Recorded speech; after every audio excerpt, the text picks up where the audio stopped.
வேணாட்டு மைந்த நேயர்களுக்கு வணக்கம். தமிழக முதல்வர் அவர்கள் கோவையில் ஒரு பாலத்தை திறந்து வச்சு அதற்கு ஜிடி நாயுடு பெயரை சூட்டியிருக்காரு. அது மக்கள் மத்தியில் மிகவும் விவாத பொருளாக மாறி இருக்கு. அதை பற்றி நம்மோட பேசுறதுக்கு நம்ம கூட இணைஞ்சிருக்கிறார் நாம் தமிழர் கட்சியின் பத்மநாபபுரம் சட்டமன்ற தொகுதி வேட்பாளர் அண்ணன் சீலன் அவர்கள்.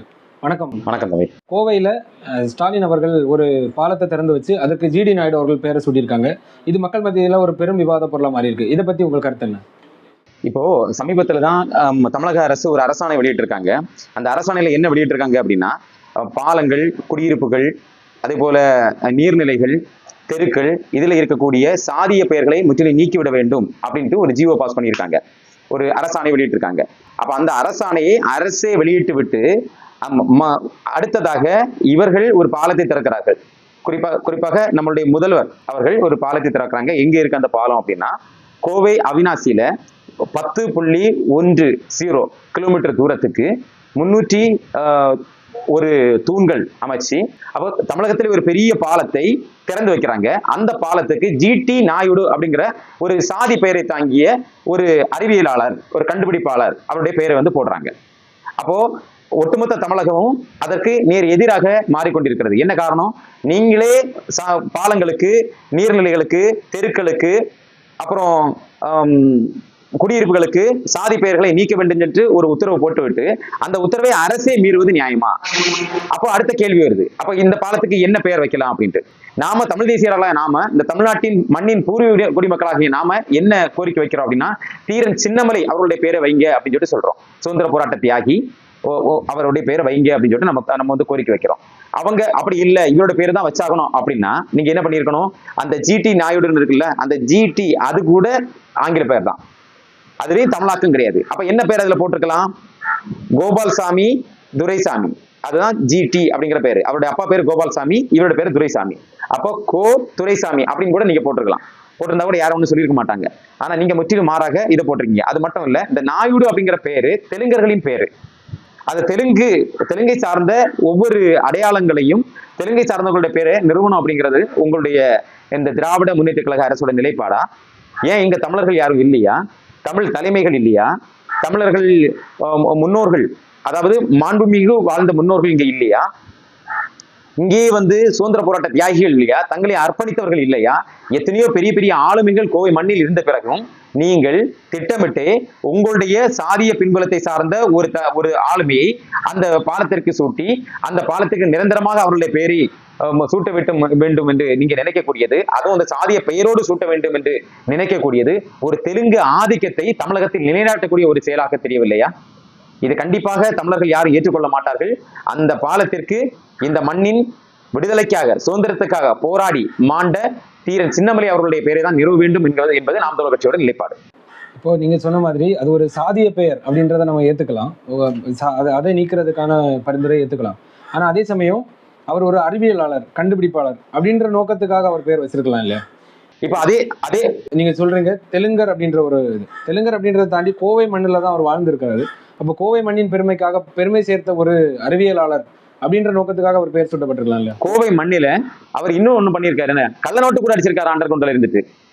அப்ப அது வந்து பெருமைக்குரிய செயலா? இந்தியாவின் பொருளாதாரத்தை சீர்குலைக்கக்கூடிய ஒரு செயலை செய்திருக்காருல்ல. ஒரு 4 நல்ல செயலை செய்துவிட்டு ஒரு தீய செயலை செய்து விட்டார், ஒரு கொடிய செயலை அல்ல தீய செயலை செய்கிறாருங்க என்றால் அந்த நல்ல செயல்கள் அனைத்தும் புனிதமாகி விடுமா? சொல்லுங்க. அப்படி இருக்கும்போது இன்னும் எண்ணற்ற முன்னோர்கள், நம்முடைய முன்னோர்கள் அந்த நிலத்தில் வாழ்ந்திருக்கிறார்கள், அவர்கள் பேரை சூட்டலாமே.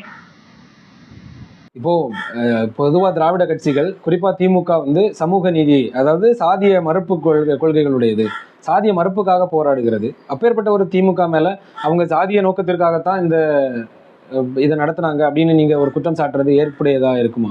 அவங்க அதானே செய்திருக்காங்க. இப்போ ஈவே ராமசாமி ஐயா இருக்காங்கல்ல, ஈவே ராமசாமி ஐயா அவர்கள் சாதிய ஒழிப்பதற்காக போராடினார் அப்படின்லாம் பரப்புரை பண்றாங்க.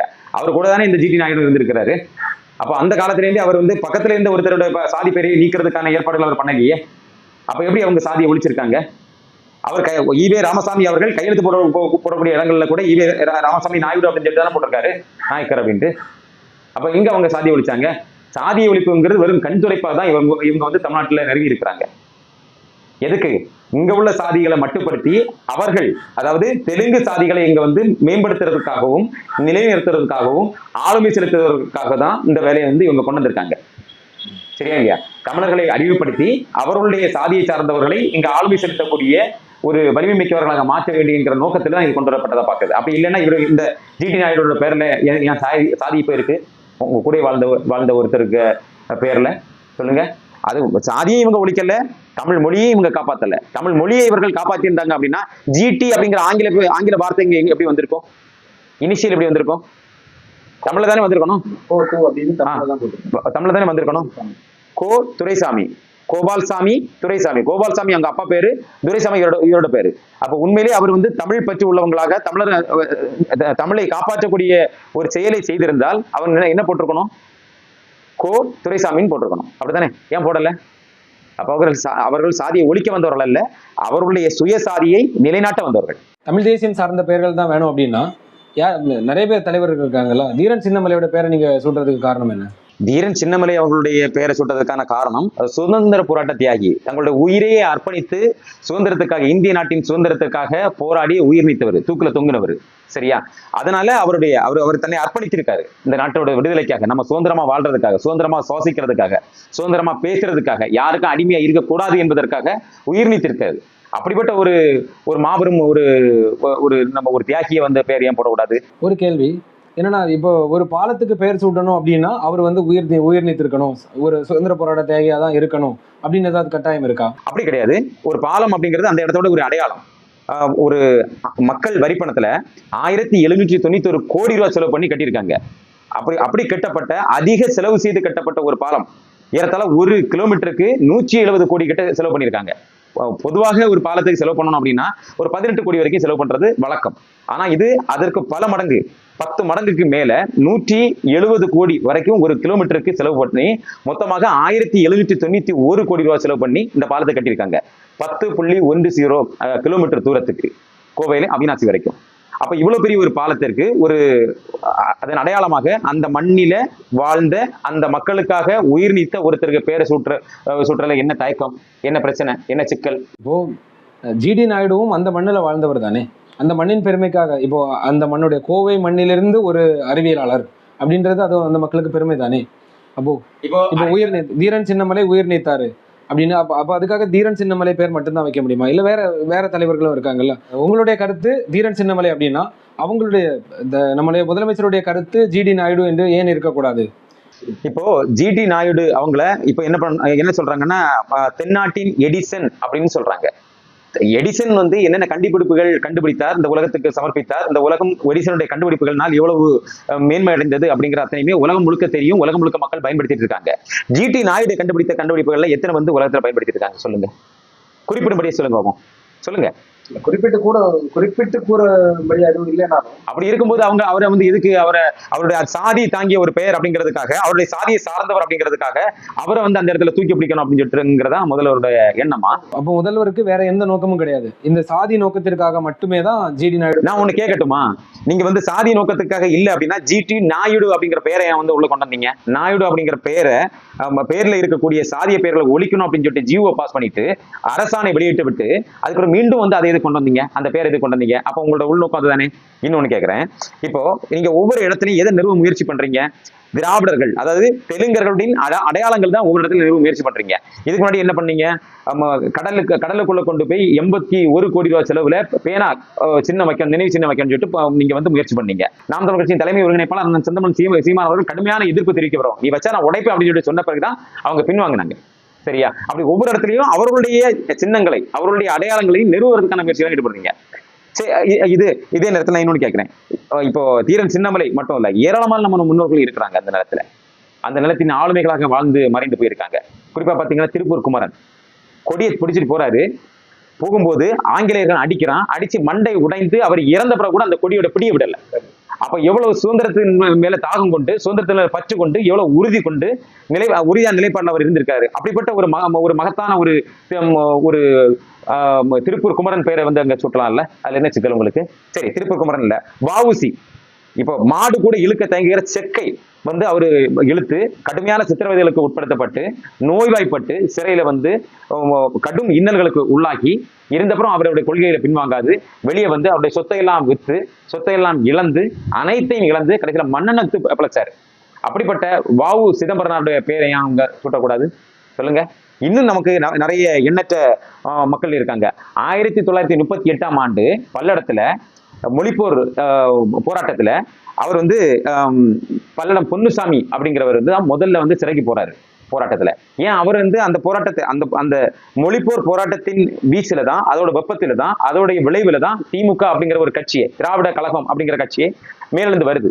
அதை வச்சு இவங்க ஆட்சியை பிடிக்கிறாங்க. அதோட பிதாமகன், அதுல முதல்ல சிறை போன மகன், அவருடைய பேர் போடலாம்ல, பொன்னுசாமி அவங்கள்ட்ட போடலாம், பல்லடம் பொன்னுசாமி அவங்கள்ட்ட பேர் போடலாம்ல. இப்போ பல்லடம் பொன்னுசாமி அப்படின்ற ஒரு நபர் பொதுமக்கள் யாருக்குமே தெரியல. இவர்கள் மறைத்தார்கள். காரணம் அவர் தமிழர் அப்படிங்கிறதுக்காக தமிழ் அடையாளங்களை மறைப்பதுதான் இவருடைய வேலை. இப்ப இவ்வளவு ஆளுமைகள், இன்னும் ஆளுமைகள் நிறைய இருக்கிறாங்க. குறிப்பா பாத்தீங்கன்னா காவிரியில பவானி நொய்யல் ஆறுகள், அந்த ஆறுகளை இணைத்து கலிங்கராயன் அப்படிங்கிற ஒருத்தர் ஒரு பாம்பு மாதிரியான வளைவை ஏற்படுத்தி ஒரு அந்த நேரத்துல நுணுக்கமான அவருடைய நுண் அறிவை பயன்படுத்தி அந்த இடத்துல என்ன பண்ணிருக்கிறாருன்னா கீழிருந்து தண்ணீரை மேலே கொண்டு போறதுக்கான ஒரு கால்வாயை வெட்டி இருக்கிறாரு. வெட்டி கீழிருந்து மேல தண்ணியை கொண்டு போய் அந்த கொங்கு மண்டலம் வேளாண்மை பெறுவதற்காக இந்த வேலையை செய்திருக்கிறாரு. அப்ப அந்த மகத்தான மனிதனோட பேர் அங்க போட்டிருக்கலாம்ல, ஏன் போடல? இப்போ நீங்க சொல்ற மாதிரி கலிங்கராயன், பல்லடம் பொன்னுசாமி இவங்கெல்லாம் இப்போ கீழே இருந்து தண்ணி கொண்டு போயிருக்காரு அப்படின்னா அந்த கலிங்கராயன் செஞ்சது வந்து ஒரு மிகப்பெரிய ஒரு சாதனை, அது உலகம் போற்றப்பட வேண்டிய சாதனை. பட் இந்த விஷயங்கள் எல்லாம் மக்களுக்கு தெரியவில்லை, மக்கள் பொதுவெளியில பார்க்க முடியல. ஆனா ஜிடி நாயுடுவை பத்தி நாங்கள் பள்ளிக்கூடத்திலே படிச்சிருக்கோம். ஸோ அப்படி இருக்கும்போது மக்கள் என்ன நினைப்பாங்கன்னா, ஜிடி நாயுடு ஒரு அறிவியலாளர், அதனால அவருடைய பேரை வச்சிருக்காங்க அப்படின்னு தான் நினைப்பாங்க. ஸோ இப்படிப்பட்ட விஷயங்கள் எல்லாம் இருக்கு அப்படின்றது ஏன் மறைக்கப்படுது? அப்போ இந்த பள்ளி பாடப்புத்தக நூல்களை வெளியிட்டவர் யார்? திராவிட கட்சிகள் தானே.